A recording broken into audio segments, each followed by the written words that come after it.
More or less. So cool. Thank you for having me here this evening. Now, people that know me often tell me that I'm really no good at jokes. And to be fair, they've got a point. And to be fair, what I'm going to be talking to you this evening isn't really a laughing matter. So in that spirit, I'm going to start with a punchline. I hope you don't mind. So the airport hasn't yet got the permissions that it needs, but it's planning to expand. The airport's consultants are trying to convince us, as you rightly pointed out, that the emissions impact of such expansion is infinitesimal. But I've looked into it, my colleagues have looked into it, and we can tell you that that's simply not true. I've spent a lot of time looking into the data, and I found that to offset the emissions from the additional flights of this expansion, you would need to reforest an area the size of the whole of North Somerset every 4 months. Now, to put that into context, I'm going to present to you a bit of information about the climate emergency, which I'm sure I'll be preaching to the converted when I do that, and then I'll kind of walk you through the analysis that we did to arrive at that pretty damning stat. So a bit of scene setting, two of the important actors in climate change. We've got the IPCC, who was set up in the late 80s and are kind of the voice of international scientists. If you want anyone to give you the stats about climate change without any politics, without any hype, it's the IPCC. And then in 2015, the UN agreed the Paris Agreement, which was where unanimously all the countries in the world agreed to limit global warming to 2 degrees above the kind of 1850 to 1900 average, but aim to keep it to 1.5. But these all happened a couple of years ago, and you may be wondering why we're talking about this now. But essentially, last October, the IPCC, this voice of reason, released a report which was the first time that the difference between these two thresholds that may otherwise seem fairly arbitrary, 1.5 and 2 degrees, were really explored. And what they found was really, really stark. The impacts of a 1.5 degree world and the impacts of a 2 degree world are really, really different. And one of the lead authors, I'll quote her here, said that the report is a line in the sand. And what it says to our species is that this is the moment and we must act now. This is the largest clarion bell from the science community, and I hope it mobilizes people and dents the mood of complacency. So to put that into context, 1.5 degrees above rising. On the left-hand side, we've got some of the past temperature records that we've observed. And you can see that this was from the IPCC report last year, but essentially in 2017, we were already 1 degree above global warming. So we're already well on our way. And in the most optimistic scenarios, which is what is shown here, we reached that so-called safe limit of 1.5 degrees somewhere around 2040. The optimistic scenarios say that we'll hit there at 2030. And that's if everything goes to plan, if governments start to act now and take the really drastic action that the IPCC is telling us is necessary. And so these are emissions projections that are possibly along the yellow and green at the bottom. But what we've got at the moment is a scenario where the pledges and the policies that governments have put in place are no way near meeting that. So estimates are maybe around the blue, which is leading us to 3 degrees, 3.5 degrees. But it's very possible that if they don't work or if the policies don't actually come through, we could be talking about 4 to 5 degrees by the end of the century. And I know this all feels really arbitrary, but as someone who studies the impacts of what this means for communities in the UK and around the world, 0.5 degree of warming every decade terrifies me. And I really want to kind of bring that home. But there is some hope, because since that report was released, it really has motivated some action in the UK and internationally. I'm sure you've been aware of it, but the climate emergency declarations, Baines has had one, North Somerset, even Bristol recently.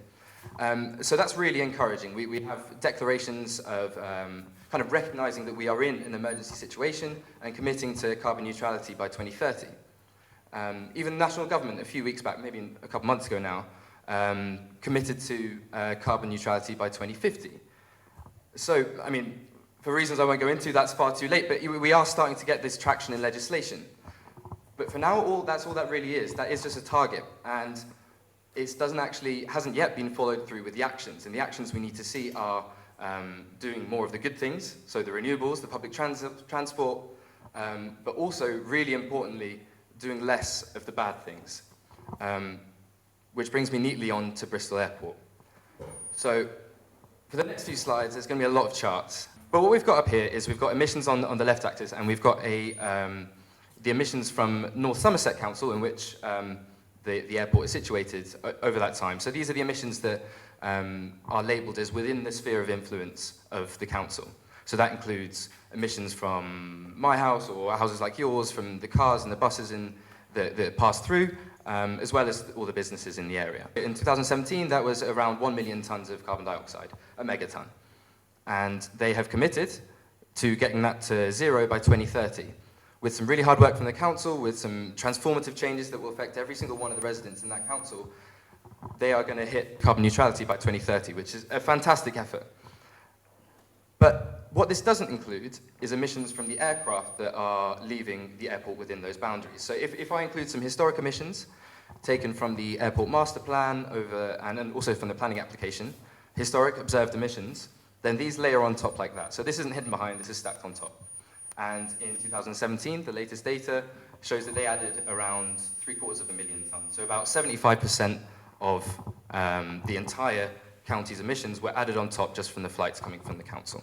The council currently, obviously has a planning application in at the moment, but under its current planning permissions, has the ability to continue expanding up to around 10 million passengers. So it's not at that limit yet. If we assume that it continues to grow over the next few years, and hits that 10 million pack, then you can see in the darker blue, the emissions grow slightly. And then this is where we start now talking about the application that sits with North Somerset Council at the moment. So the first phase of that is an expansion to 12 million. You start to notice a pattern.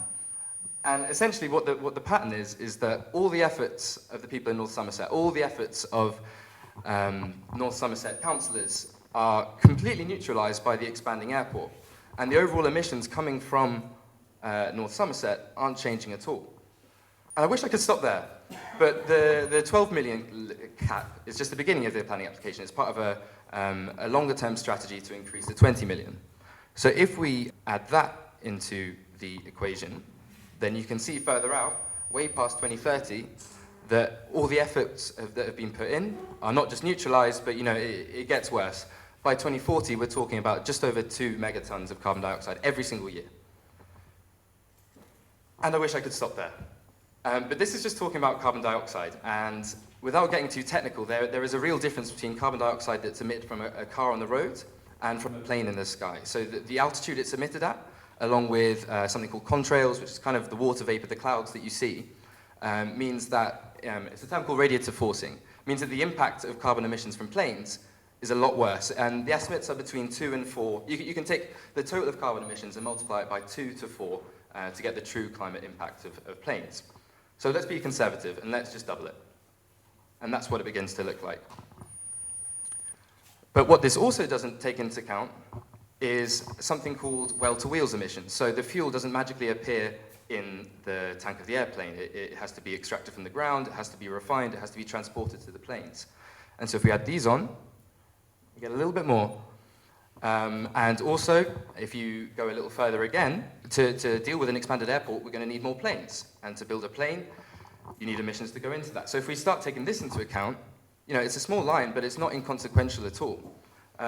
This line is around 86,000 tons, which is actually bigger than any single source of emissions in North Somerset at the moment. So just from the construction of these additional planes. So it seems small, but this is just because we're talking about absolutely huge quantities. And I wish I could stop there. But there's also this one, which is from actually running the airport. So additional transport of internally and the energy in the terminal, everything. So yeah, and I wish I could stop here. But now I get onto the planning convention, which is one of the most ridiculous things I think. If you have a plane going from A to B, only airport B accounts for the emissions of that flight. So if you've got the flights going out, then they're accounted for in the receiving airport. And so normally when you've got a stable network of flights, that's fine, because otherwise you'd be double counting emissions all the time and you get an airport accounting for 2 flights, but then, that makes sense. But in this case, in this expansion, you allow for flights going out, but also flights coming in. And none of those flights would be in the air if this airport wasn't expanding.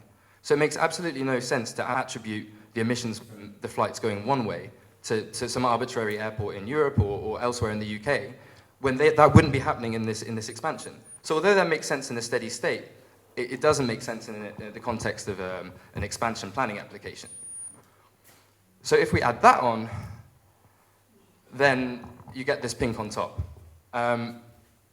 And although it's got a lot of pretty colours, it doesn't actually paint a very pretty picture. And you'll be glad to hear that that is the end of it. But I think I can paint a slightly prettier picture, which is an alternative scenario. And in that alternative scenario, the airport, for whatever reason, it might be public pressure, doesn't give permission for the expansion. What would that picture look like? None of the extra 8, 10 million passengers a year are allowed through. And we get a picture that's more like this. So the difference here that we've shown in red is a difference by around 2040 of 4.5 million tonnes. So that's 4.5 times the contribution of the entire county every single year that is hinging on this planning application that's currently in North Somerset at the moment. So again, I know this feels arbitrary, but that total is absolutely staggering. And I know I've absolutely whizzed through this, but if you want to take a look at the numbers yourself, then my colleague Adrian Gibbs has published a blog on this, which if you Google Bristol Airport just plain wrong, that's plain like a plane, not plain like you'd expect it to be spelled. Or maybe you would expect it to be spelled that way. So yeah, Bristol Airport just plain wrong, and then you can take a look at that in more detail yourself. But just to contextualize that a little bit, we've just kind of turned that into what it would take to offset those emissions. And so you can, so trees as they grow, they absorb carbon, and that becomes part of their bark. And it relates to 4.5 million tonnes a year, becomes 430 square miles of forest, which is an area the size of North Somerset every 4 months. That's 3 North Somersets a year. That's 3 North Somersets that you would have to sow with forest, nurture for 40, 50 years till they're mature, and then leave. And that is absolutely impossible. So just to try and like ram home just how important this decision is. And I'll conclude that the climate emergency is happening quickly, and our window for action from the most reasonable voices in the scientific community are telling us that we need to act now on it. An emergency requires preventative intervention. So it's currently in the hands for North Somerset in the planning system. The old rules of economic development versus the expense of the environment can't really be allowed to rule this decision anymore. Like, we need to empower the North Somerset Council to say no.